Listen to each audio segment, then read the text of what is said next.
Hello everyone, welcome back to my channel. आज आपण was आणि वर यांचा वापर वाक्यात कसा केला जातो ते अगदी सोप्या पद्धतीने समजून घेऊन शिकणार आहोत. बघा, तुम्हाला हे खूप इझी आणि बेसिक आहे असं वाटेल, पण त्यांचे पण काही रूल्स आणि बेसिक कॉन्सेप्ट्स आहेत की त्याप्रमाणेच त्यांचा वापर केला जातो आणि पुढचं सर्व जे काही इंग्रजी आहे ते याच बेसिक कॉन्सेप्टवर डिपेंड असतं. म्हणूनच आज आपण हेच बेसिक कॉन्सेप्ट समजून घेऊया. ओके. आता वॉज आणि वर हे काय आहेत, तर हे वर्ब्स आहेत आणि हे वर्बच्या हेल्पिंग वर्ब या कॅटेगरीमध्ये येतात. यांना ऑक्झिलरी वर्ब असं सुद्धा बोललं जातं. तसंच मराठीत यांना सहाय्यक क्रियापद असं बोलतात. तसंच हे टू बी वर्ब सुद्धा आहेत. आता टू बी वर्ब्स म्हणजे काय, तर असणे, होणे किंवा अस्तित्व किंवा स्थिती दाखवणारे जे काम करतात, जी क्रियापदे, त्यांना इंग्रजीमध्ये टू बी वर्ब्स असं बोललं जातं. आता असणे, होणे म्हणजे काय, तर बघा example, she was a teacher. ती एक शिक्षिका होती म्हणजे तिचं होणं सांगितलंय, बरोबर. किंवा दे वर फ्रेंड्स, ते मित्र होते म्हणजे त्यांचं होणं सांगितलंय. आणि असणं हे प्रेझेंटसाठी आहे. प्रेझेंटचे to be form, to be verbs कोणते, इज, एम, आर. ओके. आणि हे पास्टचे फॉर्म आहेत. वॉज आणि वर हे पास्टमध्ये वापरले जातात. ठीक आहे. टू बी वर्ब्स म्हणजे असणे, होणे, अस्तित्व दाखवणे किंवा स्थिती दाखवणे याच्यासाठी वापरले जातात. हे एवढंच तुम्ही लक्षात ठेवा. ठीक आहे. पुढे वळूया आपण. वॉज आणि वर हे हेल्पिंग वर्ब कधी असतात आणि टू बी वर्ब कधी असतात ते पहिलं समजून घेऊया. आता पहिलं हेल्पिंग वर्ब कधी असतात ते पाहूया. जेव्हा एखाद्या वाक्यामध्ये मेन वर्ब असतं आणि त्या मेन वर्ब बरोबर वॉज आणि वर येतं. ओके. त्या मेन वर्ब बरोबर वॉज आणि वर येतं आणि त्या वाक्याचा टेन्स दाखवण्याचं काम करत असतं, त्या वाक्याचा काळ दाखवण्याचं काम करत असतं, तेव्हा ते वॉज आणि वर हे ॲज अ हेल्पिंग वर्ब म्हणून वापरलं गेलेलं असतं. इथे बघा, शी वॉज क्राईंग. आता इथे मेन वर्ब काय आहे, क्राय, बरोबर. आणि त्याच्याबरोबर वॉज हे हेल्पिंग वर्ब म्हणून वापरण्यात आलंय. शी वॉज क्राईंग, ती रडत होती. म्हणजे ती रडत होती हे पास्ट, हे वाक्याचं काळ दाखवण्यासाठी त्याचा वापर केलेला आहे. ओके.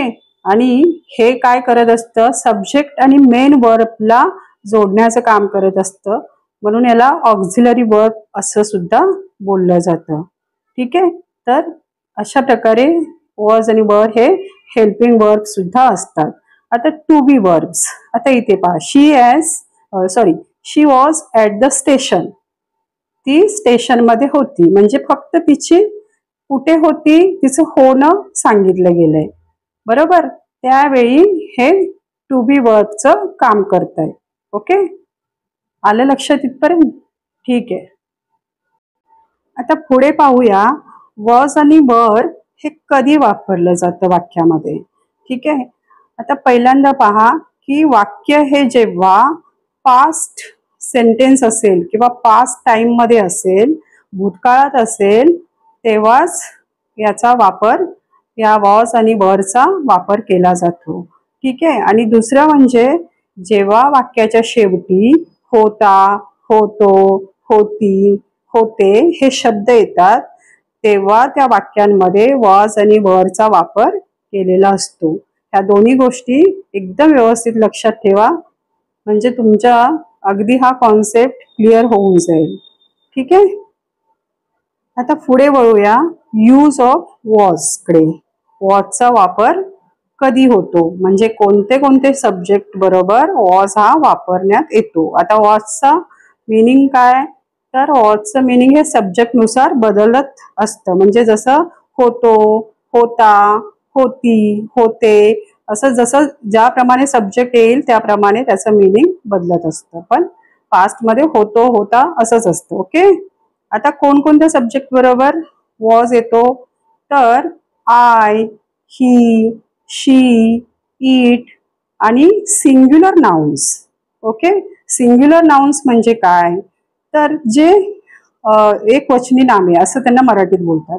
म्हणजे जे संख्येने एक असतात. मग कोणतीही नावे असू दे, जेवढे पण लिव्हिंग नॉन लिव्हिंग आहेत, पक्षी, प्राणी, नदी, घर, माणूस, जेवढी पण नावे आहेत त्या सगळ्यांची नावे पण ते संख्येने एक असले पाहिजे. त्यावेळी त्यांच्याबरोबर वॉज हा वापरण्यात येतो.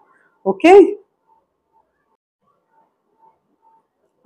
आता इथे पहा, आय वॉज म्हणजे मी होतो किंवा मी होते. ही वॉज तो होता. शी वॉज ती होती. ओके. आता आपण यांचे एक्झाम्पल्स पाहूया. ओके. आय वॉज स्टडीइंग मी अभ्यास करत होतो.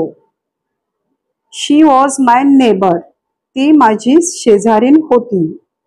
ही वॉज लाईंग तो खोटं बोलत होता. It was very hot yesterday काल खूप गरमी होती. माय फादर वॉज अ टीचर माझे वडील शिक्षक होते. बरोबर. आता हे काही टू बी फॉर्म आहेत, काही एक्झाम्पल टू बी फॉर्मचे आहेत, तर काही हेल्पिंग वर्बचे आहेत. जिथे टेन्स दाखवला गेलाय, म्हणजे समजा आय वॉज स्टडीइंग मी अभ्यास करत होतो. बरोबर. तर इथे helping verb as a helping verb या वर्डचा वापर झालेला आहे. बरोबर. पुढे वळूया वरकडे. यूज ऑफ वर. वरचं मराठी मिनिंग काय? होते, होतो, होतास. आता हे कोणत्या सब्जेक्ट बरोबर वापरण्यात येतं? तर you, we, they and plural nouns म्हणजे अनेक वचनी नामे. म्हणजे जेवढे पण नाउन्स आहेत पण ते एक संख्येने एकापेक्षा जास्त जेव्हा असतात तेव्हा त्यांच्याबरोबर वर वापरला जातो. ओके. आता इथे पहा, यू वर तू होतास. वी वर आपण होतो. दे वर ते होते. बरोबर. आता आपण यांचे एक्झाम्पल्स पाहूया. You were my best friend तू माझा जिवलग मित्र होतास. बरोबर.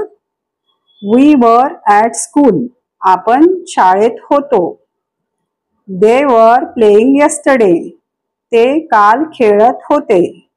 द फ्लावर्स वर ब्युटिफुल फुले सुंदर होती. ओके. तर अशा प्रकारे वॉज आणि वरचा वाक्यामध्ये उपयोग करण्यात येतो. ओके. हा तुमच्यासाठी एक क्वेश्चन आहे, त्याचा आन्सर तुम्ही मला कॉमेंटमध्ये सांगा की इथे काय येईल, वॉज येईल की वर येईल. ओके. मी तुम्हाला त्याचा रिप्लाय करेन की करेक्ट आन्सर काय आहे ते. ठीक आहे. व्हिडिओ कसा वाटला ते कॉमेंटमध्ये मला नक्की सांगा.